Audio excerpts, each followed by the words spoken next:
in terms of like your catalyst, like what else has actually driven you to start your own business? Because you've got a passion for car detailing. You like car detailing. We know you like cars.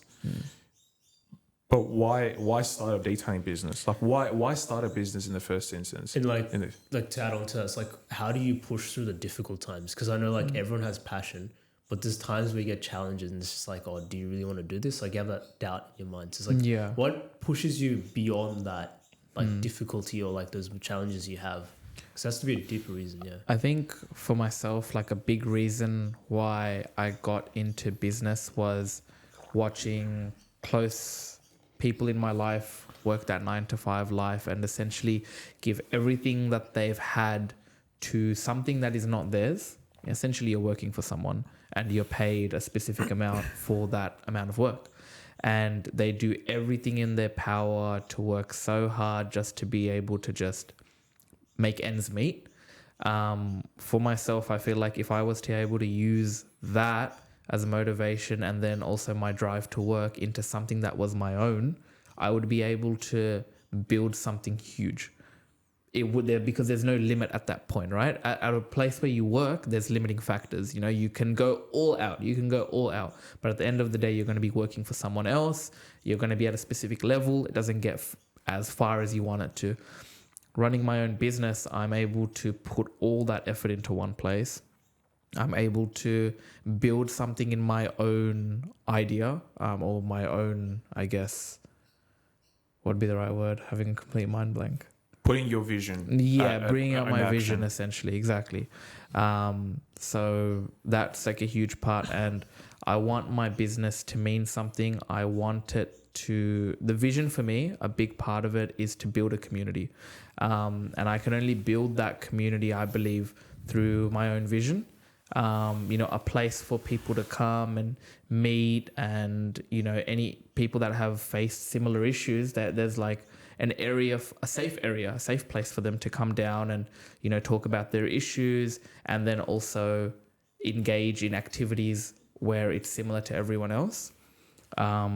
So I guess that's been like a huge driving factor for me to be able to start my own business, open up a place for other people to also, come down that have had similar experiences and just expand on that, to be honest. I mean, you said something about a 9-to-5, but your business requires more time in a way, right? Correct. Like when you've actually running your own thing, it's an escape from a 9-to-5, but it's an entry into like the unknown. Exactly. Where it's beyond that 9-to-5, so I think people like entrepreneurs get glamorized, which is, fair. Like they make their own, they're sort of in charge of them making their own bread. Yeah. But at the same time, I do think that some people find a good balance between 9-to-5 and they're sort of content with that. You're right. And some people really like that drive of entrepreneurship. I don't think entrepreneurship is for everyone. Yeah, no, I don't think it's for everyone either. I'll clarify again. What I meant by that 9-to-5 is when you're putting in that 8 hours a day or 10 hours a day into like a 9-to-5 or something like that, you're putting a huge amount of your personal effort for something that's not your own vision. Versus when I'm putting in 15 hours, 20 hours in my own personal business, that's on me. That's my vision. So everything that I'm putting is for something that's my own, something that I get to have the driving factor for, the same thing that I get to make decisions for and completely shape the way it may affect other people that may join my business and overall the end vision that I have as well. So I think that's the point that I was wanting to make is that when it's your hours, it means a lot more. Yeah, I think it's a big one, like your vision. I think having your own vision is so important, and acting on your own vision is just as important, because you can have a vision, but if you don't act on it, then you don't really have a vision at that point. Like you're given a vision for a reason, or you have a vision for a reason. It's probably like the first step to act. What was the first step? When was it? What was the moment you thought to yourself, you know what, I'm gonna do it? Like I know because there was, you've spoken about it. You've got a business partner as well that you're doing this with. But what was that moment where you just said, "Screw it, I'm just gonna do it"? what was your thought process then? Yeah, because going back to how you said you're a perfectionist, right? I'm thinking about myself as well. The times where I just delayed things. Yeah. So I'm trying to learn all the courses or get the perfect information, everything. And knowing that you're a perfectionist or someone who looks at attention to detail, how did you be like, no, I need to start now? Instead of being like, oh, I need to get this from the mentor. I need to get this. Because everyone I know, what holds them back as well is not just the fear of failure, but it's just the perfectionist mentality of getting everything right in one go. Yeah. Prioritizing perfection over excellence, right? Exactly. Yeah. Exactly. That's a good quote. Look, I would say a huge part of it was when I first started, it was that job, that first job that I got, that wasn't even for me. That was actually, I was going to be referring that job onto someone else that has been detailing for a while, and I wanted to learn from them. Yeah, we know her. And I wanted to learn from them, and I was like, I had to watch, I'd stay up all night, I'd watch videos, I'd do all these different things. And then one day it was just like, I realized if you don't get hands-on experience ever, you're never going to know. You have to fail. You need to make mistakes to be able to actually grow. Like as many videos as I watch, as many people that I speak to, no matter how much I do that, I'll never be able to do a good job until I put my hands on the tools and then I physically go out there and I get the job done. So it was just a sudden conversation, messaging my business partner like, hey bro, why don't we go for it? Let's us two give it a go.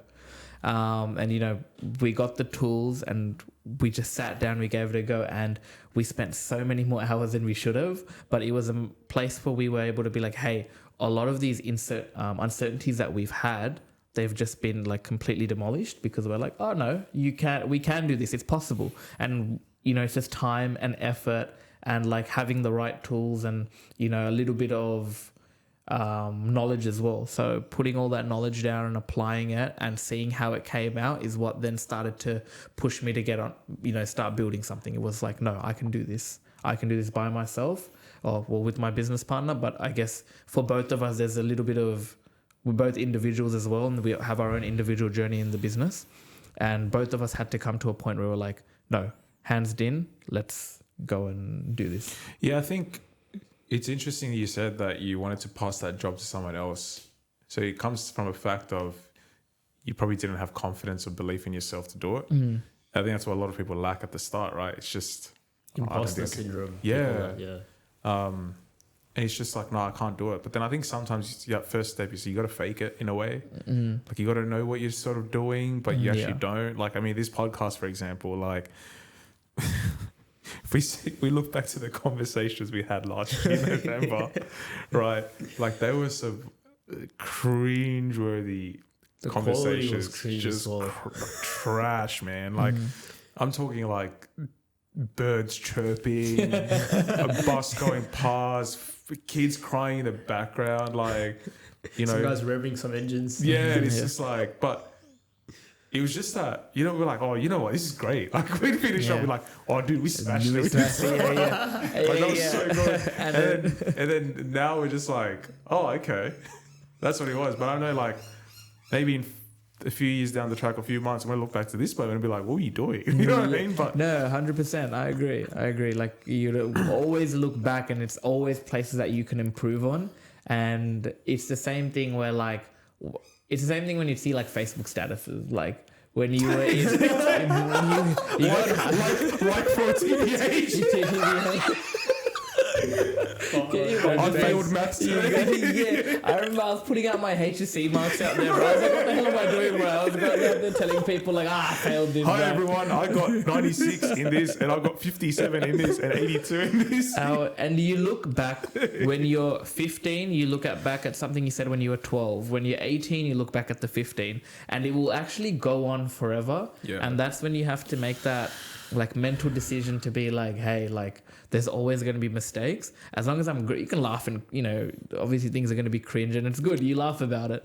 But as long as you're making the active decisions to go ahead and learn from them and apply that into your life, you'll be able to, grow something magnificent, in my opinion. I also think it comes from a place of just having a laugh about it.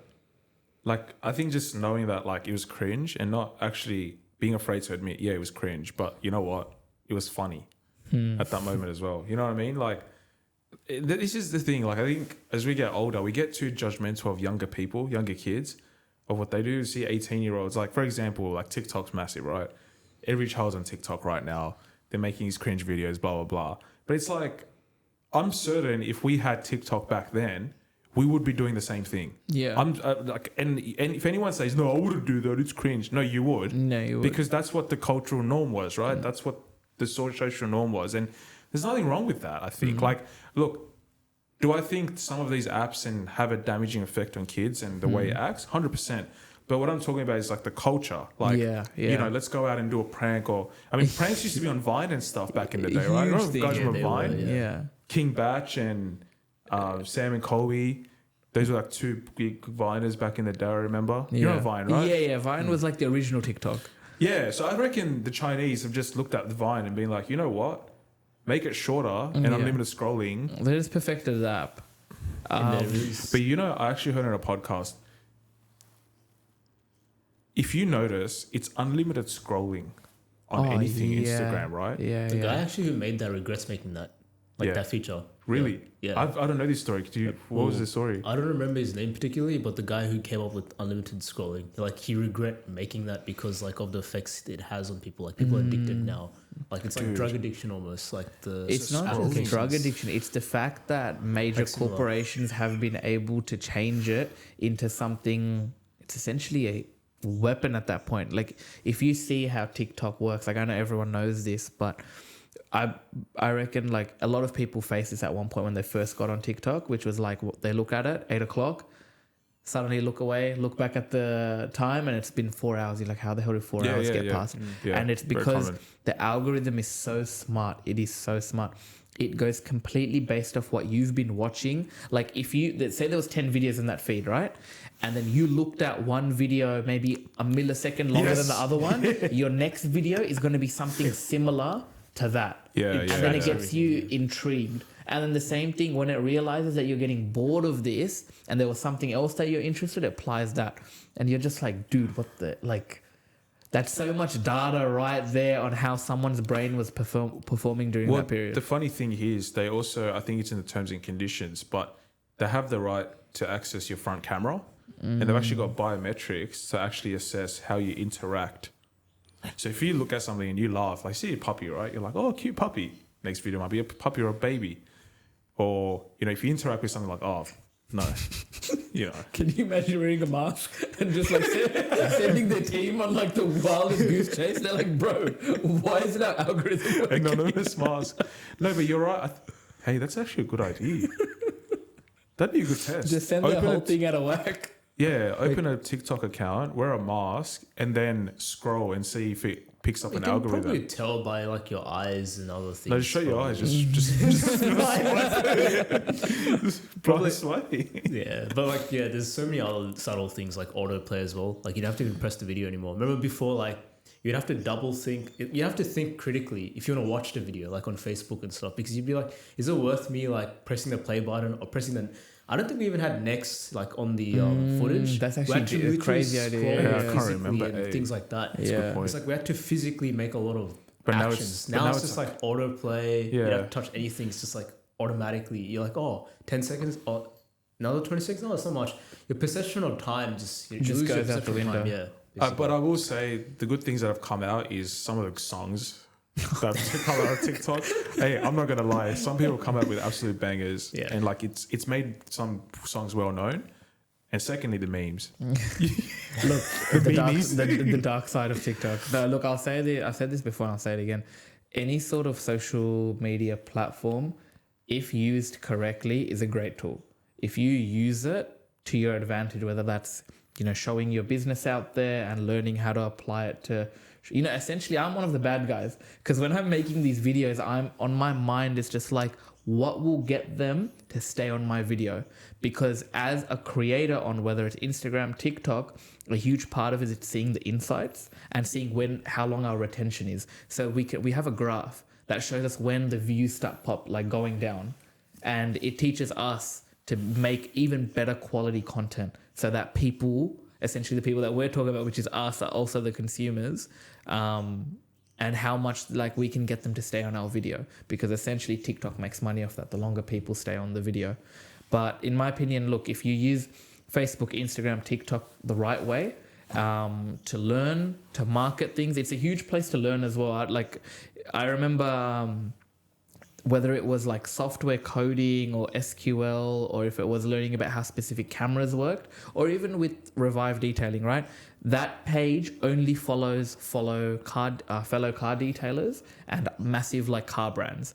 And because of that, my algorithm it's just a teaching tool at that point. Every time I open it on that account, how to buff this, how to fix that, how to make your customer's car better, or how to do X, Y, Z. So it's a great tool. So when I'm on that, I'm constantly learning. There's nothing where it's about enjoying. Well, no, you enjoy it, but it's not about like, memes or anything at that point. It's just, wow, what can I do to apply to my business?